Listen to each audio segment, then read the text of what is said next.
अस्सलाम वालेकुम नाज़रीन, IIUI इवेंट्स के यूट्यूब चैनल की तरफ से मैं हूं आपका मेज़बान मोहम्मद वली। नाज़रीन, आज की इस वीडियो में हम बात करेंगे उन तमाम तलबा तालिबात के लिए कि जिनका इस्लामिक यूनिवर्सिटी में इम्तहानात देने के बाद रिज़ल्ट डिक्लेयर हो रहा है या हो चुका है। रिज़ल्ट डिक्लेरेशन के बाद बहुत से तलबा तालिबात के जहन में सवाल होता है कि इनकी ग्रेडिंग का क्या प्रोसेस होगा और इनकी ग्रेडिंग के साथ नंबर्स काउंट कैसे होंगे या CGPA को कैसे काउंट किया जाएगा। तो आज की हम इस वीडियो में हम आपको बताएंगे कि इस्लामिक यूनिवर्सिटी के अंदर ग्रेडिंग सिस्टम, ग्रेड्स और CGPA क्या है और किस तरीके के साथ काउंट होते हैं। तो आपसे रिक्वेस्ट है कि इस वीडियो को एंड तक ज़रूर देखें। तो उम्मीद है कि आपको आपके तमाम सवालात के जवाब मिल जाएंगे। सबसे पहले बात करते हैं इस्लामिक यूनिवर्सिटी के अंदर ग्रेडिंग सिस्टम की। इस्लामिक यूनिवर्सिटी के अंदर maximum grade A grade consider किया जाता है, जो कि आपको एट लीस्ट मिनिमम 100 में से 80 नंबर हासिल करने पर दिया जाता है। 80 या 80 से ज़्यादा नंबर हासिल करने पर आप ए ग्रेड हासिल करते हैं।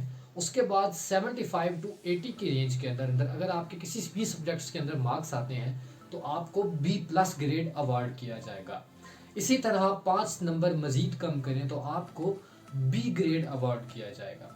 5 नंबर मज़ीद कम करें तो C+, 5 नंबर मज़ीद कम करें तो C, 5 नंबर मज़ीद कम करें तो D+, 5 नंबर मज़ीद कम करें तो D और 5 नंबर मज़ीद कम करें तो F। तो एटलीस्ट आपको किसी भी सब्जेक्ट को पास करने के लिए मिनिमम 60 नंबर हासिल करना पड़ते हैं, जो कि सबसे कम C ग्रेड होता है।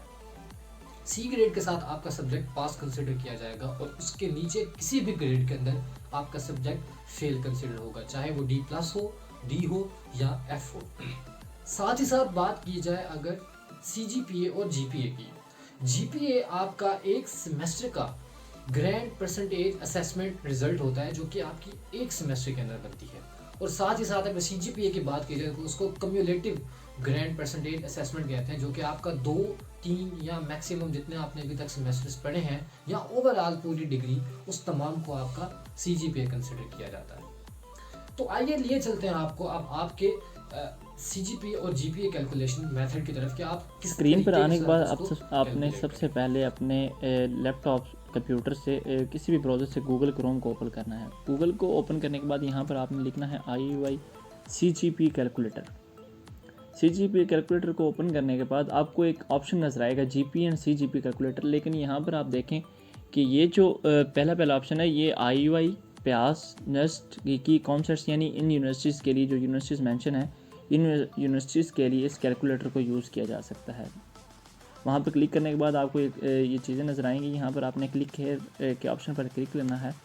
क्लिक हेयर पर क्लिक करने के बाद आपको यहाँ पर काफ़ी सारी चीज़ें नज़र आएंगी। सबसे पहले अगर आप ऊपर देखें तो यहाँ पर आपका करंट CGP है, उसके बाद टोटल क्रेडिट आवर्स हैं, उसके बाद जो है वो नीचे सब्जेक्ट्स के नेम है, ग्रेड है, उसके अलावा क्रेडिट आवर्स हैं।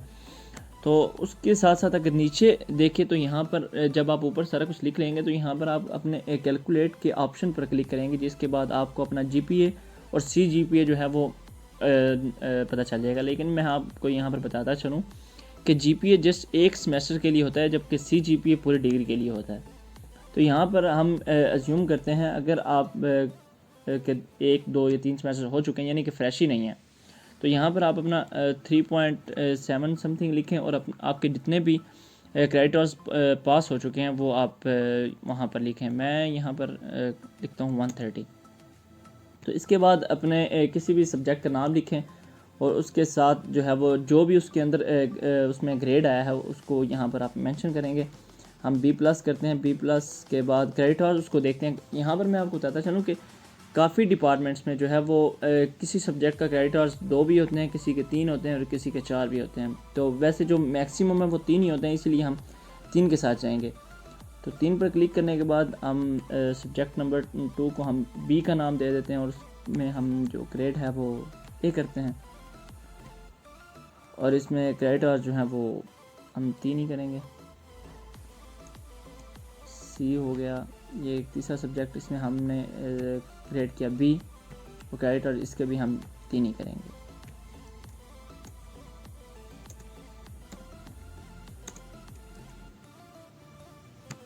इसमें हम 4th वन C कर देते हैं और इसके भी क्रेडिट और हम करेंगे 3।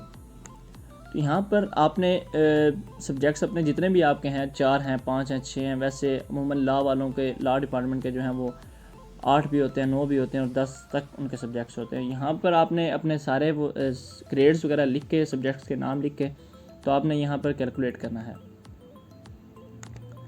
कैलकुलेट करने के बाद यहाँ पर आपको सबसे पहले जो GPA नज़र आ रहा है वो है 3.1, यानी कि आपका जो इस सेमेस्टर का GPA बन रहा है 3.1 है और ओवरऑल जो डिग्री है वो 3.6 है। यहाँ पर आपने ऊपर जो मेंशन किया था अपना प्रीवियस करंट CGPA जो था, जो आपका पहले चल रहा था, वो 3.7 है। तो उसी के साथ इन्होंने इस सेमेस्टर को कैलकुलेट करने के बाद आपको ओवरऑल जो CGPA आपका बन रहा है वो 3.6 बन रहा है। ये एक ओवरऑल जो डिग्री का होता है वो आपको CGPA शो करेगा, जबकि GPA जो है वो आपका इस सेमेस्टर का शो करेगा। तो आप के जितने भी सब्जेक्ट्स हों वो आप यहाँ पर मेंशन करने के बाद, नीचे कैलकुलेट करने के बाद अपना ओवरऑल CGPA भी देख सकते हैं और इस सेमेस्टर का जो GPA आपका बन रहा है वो भी देख सकते हैं। तो व्यूअर्स, आखिर में मेरी आप सबसे गुजारिश है कि चैनल को सब्सक्राइब ज़रूर कीजिएगा। अल्लाह हाफिज़।